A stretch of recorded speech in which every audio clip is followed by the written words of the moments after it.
예, 오늘 본문 말씀 가나안 여자의 믿음이라는 예수께서 두로와 시돈 지방으로 들어갔을 때 그때 가나안 여자가 그 이방 여인이죠. 이방 여자가 소리를 지릅니다.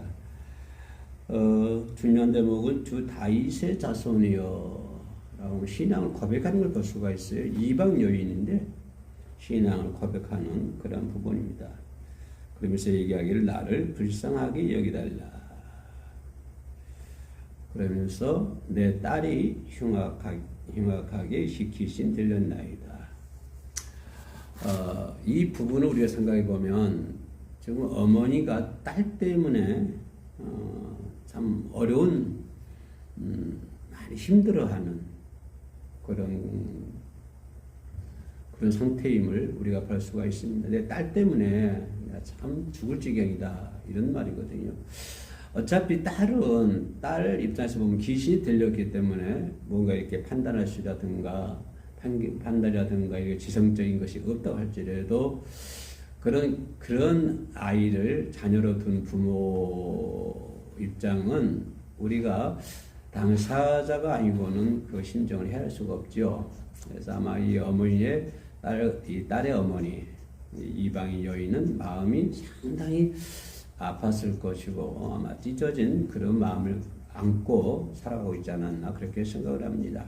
그럴 때 시돈과 두로 지방에 예수께서 들어오셨고 그때 이 여인은 그 예수의 발 앞에 가가지고 다짜고짜 다윗의 자손 예수여라고 하는 것, 주 다윗의 자손이여라고 보면은 신앙을 고백하는 것을 볼 수 있어요. 신앙을 고백한다고 하는 것은 나는 전적으로 당신을 믿습니다. 당신은 하나님의 아들이고 당신은 하나님이십니다. 라고 하는 것을 고백하는 것이죠. 그러나 그 고백하는 이면에 나는 당신이 하나님이신 것을 믿습니다. 라고 고백했다고 하는 것은 그 고백하는 이면에 뭐가 있을까요? 당신은 분명히 내 아이를 치료할 수 있습니다. 치료하는 분이십니다. 이러한 신앙의 고백을 밑자락 쫙 깔고 이렇게 대화하는 것을 볼 수 있습니다. 그래서 이 여인이 아마 다윗의 자손이여 라고 고백하지 않았다고 한다면 이 예수님께서 그의 마음을 상처내는 그런 말을 했을 때 아마 이 여인은 돌아섰을 것입니다. 그런 예수님에 대한 그런 확고한 믿음, 그런 신앙의 고백, 그런 것이 없었다고 한다면 예수님께서 심지어 개라고 얘기하지 않습니까? 그런 대화 속에서 아마 이 여인은 예수를 등지고 떠나갔을 것입니다. 떠나갔다고 한다면 그런 기적, 딸이 치유받는 그런 기적은 없었을 것입니다. 그래서 이 여인이 먼저 예수님을 믿는 고백, 당신은 내 아이를 고칠 수가 있습니다. 이런 확고한 믿음과 신앙의 고백을 이렇게 딱 밑자락 깔고 놓고 그 다음에서 그 선상에서 이루어지는 것이죠. 그렇기 때문에 이 여인은 그런 확고한 믿음이 있기 때문에 확실한 믿음이 있기 때문에 어떠한 대화 속에서도 절대 물러날 수가 없는 것이죠. 왜냐하면 내 앞에 계시는 다윗의 자손 예수님은 내 딸을 치료할 수 있는 분이기 때문에 만약에 내 딸을 치료할 수 있는 분이라고 하는 것 조금이라도 의심이 된다고 한다면 거기서 접을 수도 있고 그냥 내팽개치고 나올 수도 있는데 근데 100% 내 앞에 계신 이 다윗의 자손은 내 아이를 치료할 수 있다. 그리고 100% 믿고 확실한 신앙이 있었기 때문에 확실한 고백이 있었기 때문에 거기서 어떠한 대화가 있다 할지라도 절대로 물러설 수가 없는 것이죠. 절대 그래서 예수님이 뭐라고 하시든지 간에 그렇게 달라붙어서 예수님을 꼭 달라붙어 가지고 내 아이를 치료해 달라. 이렇게 얘기하는 것을 볼 수가 있습니다. 이런 것을 가지고 우리는 큰 믿음이다. 큰 믿음의 사람이다. 라고 얘기할 수가 있습니다. 어느 이 시대를 살아가고 있는 것도 역시 마찬가지죠. 그런 믿음이 있는가 하면 반이한 사람도 있을 것이고 이만큼 믿은 사람도 있을 것이고 이만큼 믿은 사람도 있을 것이고 또 이만큼 믿은 사람도 있을 것입니다. 의심이 이만큼 믿는 사람도 있을 것이고 또 의심이 요만큼 믿는 사람도 있을 것이고 또 어떤 사람은 의심이 요만큼 있는 사람도 있을 것입니다. 그래서 사람의 각자 개성에 따라서, 각자 신앙에 따라서, 각자 믿음에 따라서 우리가 믿음 생활 또 신앙 생활 하고 있는데요. 우리는 전부 다 우리 모두는 하나님을 전적으로 믿는, 하나님은 내 앞에 있는 다윗의 자손은 무엇이든지 할 수 있는 분이야 라고 하는 확실한 믿음만 가지고 있다고 한다면 우리는 어떠한 장소, 어떠한 위치, 어떠한 처지, 어떤 환경 가운데서도 이 여인처럼 반드시 승리할 수가 있을 줄로 믿습니다. 만약 거기에 조금이라도 의심이라든가 불평이라든가 불만이라고 하는 것이 섞인다고 한다면 아마 거기서는 이 딸이 치유받지 않는 그러한 역사가 일어나지가 않을 것입니다. 문제는 이 가나안 여인이 예수님께 나와가지고 간절히 부르짖었다고 하는 것입니다. 그런데 이 대목에서 좀 멈춰서 얘기할 수 있는 부분이, 주님, 우리가 하나님께 기도하고 또 예배하고 많은 찬양을 하고 여러 가지 활동을 합니다. 수십 년 동안 그죠, 역사 이래로, 태어난 이래로, 또 예수 믿는 이래로, 어떤 사람은 젊었을 때, 어떤 사람은 아이 때, 어떤 사람은 노년기에, 청년기에, 중년기에 이렇게 다 믿는 시점이 다르겠죠. 그러나 그 믿을 때부터 우리는 하나님께 기도라고 하는 것을 합니다. 그죠? 우리는 교회 나오면 기도하고 예배 때마다 기도하고 뭐든 기도합니다. 근데 기도할 때 우리는 하나님께 기도할 때 중요한 것은, 에휴, 내가 이렇게 기도했는데 하나님이 들어주실는지 안 들어주실는지 모르겠어 라고 얘기한다고 한다면 그 기도가 과연 효능이 있을까, 그렇게 생각을 해봅니다. 내가 100마디 말한 것보다도 이렇게 기도를 해보면 막 열심히 기도해 놓고, 당신 무슨 기도했습니까? 라고 물어보면 본인도 무슨 기도를 한지 모르겠다 이렇게 얘기한 사람이 있어요.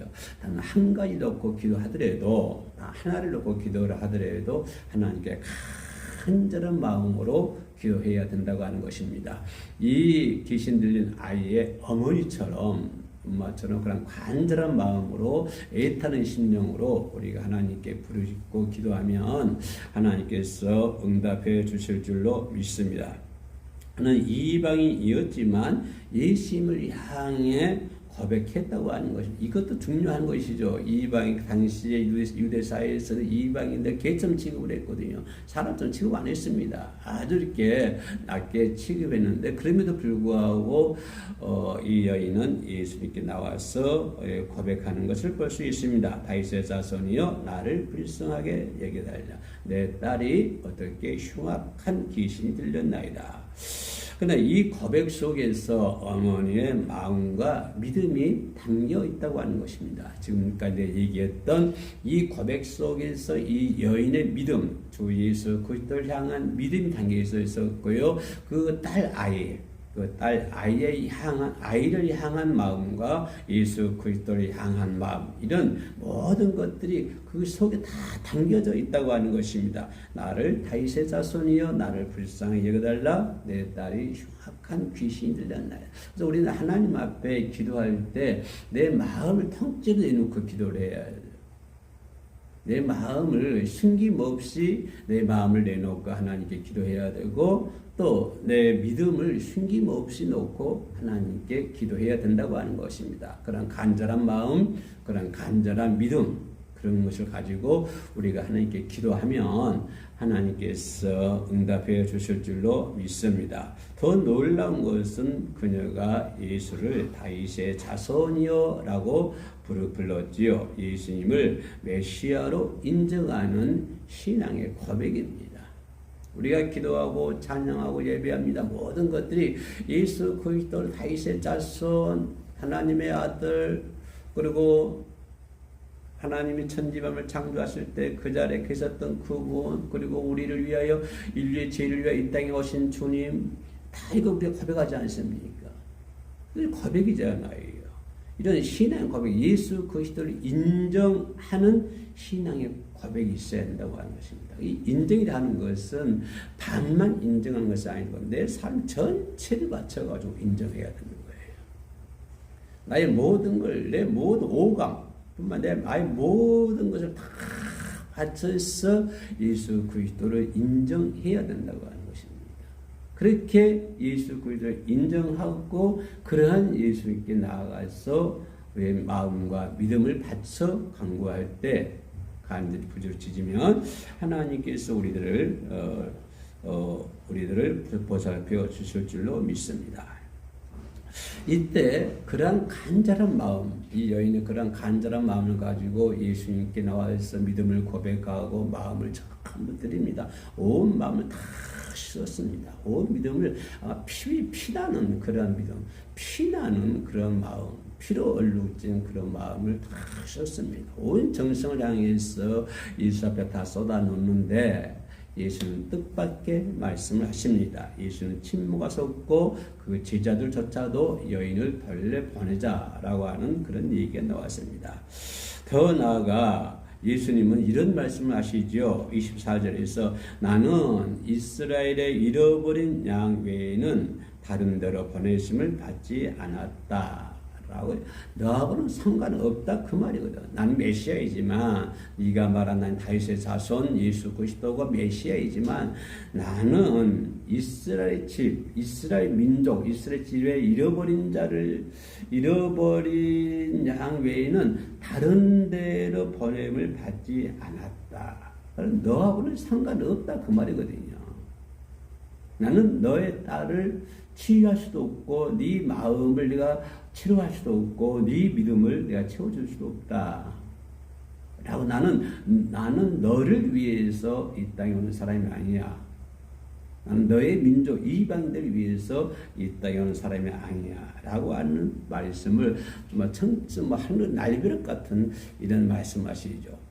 우리 같았으면 예수 그 여인이 그러한 갈기가 찢어진 마음을 안고 그런 고백을 하고 그런 믿음을 가지고 나와 있어 예수께 고백을 막 그러냐 어서 오너라 고생 많았지 빨리 치료해 주실 것 같은데 그러나 예수님은 아주 냉정하게 너무 냉정하게 이 여인을 대하는 것을 볼 수 있습니다. 이렇게 길이 망망했을 때 더 이상 앞으로 나갈 수도 없고 옆으로 나갈 수도 없고 뒤로 나갈 수도 없고 앞이 꽉 막혀 있을 때 이럴 때 여인은 포기하지 않고 다시 예수 앞에 엎드립니다. 포기하면 안 된다고 하는 거예요. 우리가 신앙생활을 하면서 믿음생활을 하면서 절대로 포기하면 안 됩니다. 이 여인이 그러한 정말로 말 같지 않는 예수의 말을 얻고 포기했다고 한다면 어떻게 되겠습니까? 이 여인은 절대로 포기하지 않고 다시 예수 앞에 발 앞에 엎드려 가지고 25절에 이와 같은 말씀을 하십니다. 주여 저를 도와달라. 주님 나를 도와달라. 나를 불쌍히 여겨달라. 이런 정말 한맺힌 그죠? 그런 말씀을 그런 말을 예수님께 하는 것을 볼 수 있습니다. 주여 저를 도우소서. 나를 도와주소서. 주님께서 나를 버리시면 나는 어찌합니까? 주님께서 나를 예면하시면 나도 그렇거니와 저 아이는 흉악한 귀신 들려있는 저 아이는 어떡합니까? 그러니 나를 도와달라. 이런 고백. 이 여인이 그런 고백을 하는 거예요. 예수님께로부터 그런 말을 들었지만 상처 있는 말을 들었지만 그래도 굴하지 않고 끝까지 포기하지 않고 나를 도와달라라고 얘기하는 것을 볼 수 있습니다. 그랬더니 주님이 우리 같으면 그래 알았다. 내가 치료해줄게. 이러 같았는데 한술 더 뜹니다. 주님이 한 발짝 더 나가서 26절에서 뭐라고 말씀하시냐면 자네의 떡을 취하여 개들에게 던짐이 마땅치 않다. 너와는 상관이 없다 이 말이에요. 너하고 상관이 없다. 네가 비록 나를 도와달라. 저를 도와달라. 불쌍히 여겨달라. 내 딸아이가 흉악한 귀신이 들렸다. 내 마음과 네 믿음을 다 바쳤다. 그리고 나를 다윗의 자손이라고 신앙을 고백했다. 그럼에도 불구하고 너하고는 상관이 없는 거야. 자녀의 떡을 취해서 어떻게 계획을 줄 수 있겠느냐. 이 말이거든요. 자녀의 떡을 취해가지고 자녀의 떡을 자녀가 먹었던 자녀에게 주는 것이지 자녀의 떡을 뺏어가지고 계획이 줄 수 없지 않느냐. 이렇게 얘기했을 때 이 표는 뭐냐면 당시 이방 유대 사회에서 이방인들은 아주 낮게 보는 그런 관습, 그런 풍습이 있었거든요. 그걸 얘기하고 있는 거예요. 그런데 이런 말씀 가운데서도 이 여인은 상처받지 않습니다. 상처 안 받아요. 왜냐하면 내 앞에 계신 예수 그리스도는 분명히 내 자녀를 치료할 수 있는 분이거든요. 이 세상 어떤 곳에도 치료할 수 없는데 이 세상 그 누구도 그 무엇도 흉악한 귀신들 내 딸 아이를 치료할 수 없는데 내 앞에 계신 이 주님은 다윗의 자손은 분명히 내 딸을 치료할 수 있는 100% 치료할 수 있는 분이시기 때문에 이 여인은 물러설 수가 없는 것이죠. 그래서 예수님께서 그렇게 상처받은 심한 말을 하시지만 이 여인은 거기에 굴하지 않습니다. 그 여인은 상처받지 않고 상처 안 받고 믿음으로 고백합니다. 뭐라고 고백하냐면 27절에 주여 얼쏘이다마는 개들도 주인의 상에서 떨어지는 부스러기를 먹나이다. 부스러기 먹잖아요. 개들도. 얘기라는 거예요. 이 고백은 정말 주님이 듣더라도 놀라운 신앙의 고백이에요. 주님이 어디서도 듣어보지 못한 그러한 고백을 이 가나안 이 이방 여인이 하는 거예요. 유대 사회에서 유대인들이 이런 고백을 하겠습니까? 유대 민족이 이런 고백을 하겠습니까? 그 어디서도 들을 수 없는 고백. 이 이방 여인 이 이방 여인에게 예수님은 놀라운 고백을 듣는 거예요. 놀라운 고백을 듣는 거예요. 순간 예수님께서 확 변하십니다. 확 변했어요. 예수님 뭐라고 하세요? 28절에 여자야 내 믿음이 크도다. 내 소원대로 되리라. 내 믿음이 크도다. 내 소원대로 되리라. 이 여자의 소원은 뭐였어요? 이 세상 그 누구도 치료할 수 없는 이 세상 그 무엇도 치료할 수 없는 내 흉악한 귀신 들린 내 딸 아이를 다윗의 자손 이분이 꼭 100% 치료할 수 있을 거야? 이걸 100% 믿었잖아요. 100%. 이게 소원이잖아요. 그러면 예수님께서 내 소원대로 되리라 그 말은 무슨 말이야? 이 예수님께서 내 딸 아이를 100% 치료해 주신다. 이게 소원인데 이 소원이 그대로 이루어진다 그 말이에요. 간절히 기도하면요. 우리의 소원은 이루어집니다. 우리의 소원은 이루어지는 거예요. 예수님께서 겉으로 보기에는 침묵하셨고 예수님께서 겉으로 보기에는 거칠었지만 주님은 그 과정을 통해서 그의 여인의 믿음을 이렇게 더욱 드러내는 것을 할 수가 있는 거예요. 그래서 여인은 이 예수님은 때로는 침묵하셨고 때로는 거칠게 이 여인에게 했지만 이 여인의 믿음은 점점 이렇게 드러나게 만드는 거예요. 그래서 그 아주 귀한 믿음, 귀한 고백, 그 고백을 예수님께서 듣는 거예요. 이 말씀은 오늘 우리에게 어떤 큰 믿음이 무엇인가를 보여주는데 중요한 것은 믿음은 절대 포기하지 않는 믿음이 되어야 된다고 하는 것입니다. 어떤 환경, 어떤 처지 있어도 아무리 응답이 늦어지고 같아도 끝까지 주님을 붙들어야 된다. 20대에서는 70대까지, 80대까지 내가 주님 부르시는 그날까지 끝까지 포기하지 말아요. 끝까지 포기하지 말아요. 천국 들어가는 그 순간까지 포기하지 말아야 되고요. 우리는 주님의 마음을 감동시키는 믿음이 있어야 됩니다. 우리가 사회생활 하면서 사회를 해서 누가 내 마음을 감동시키면 참 기분 좋잖아요. 그 사람 위해서 기도하고 싶고 그 사람을 위해 안아주고 싶고 그 사람을 감싸주고 싶고 그 사람을 사랑해주고 싶잖아요. 이렇게 사람과 사람 사이에도 감동하는 것이 중요한데 우리가 하나님의 마음을 감동시켜야 돼요. 그러니까 큰 믿음은 어떤 믿음이냐? 주님의 마음을 감동시키는 거예요. 그리고 중요한 것은 겸손해야 된다고 하죠. 자존심 다 내려놔. 이 여인은요, 자존심 다 내려놨습니다.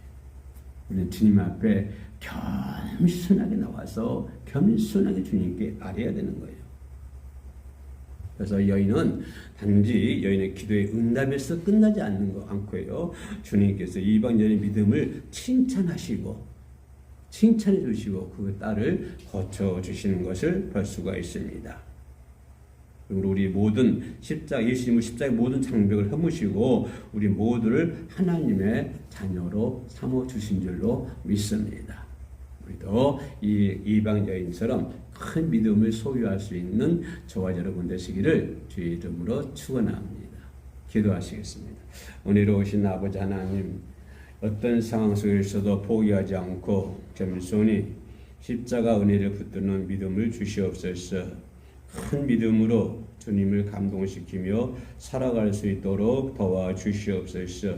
이 시간에 영상으로 함께 예배드리는 자들이 있으니까 아버지여 위로하여 주시고 큰 믿음을 소유할 수 있도록 도와주시옵소서. 예수님의 이름으로 기도합니다. 아멘.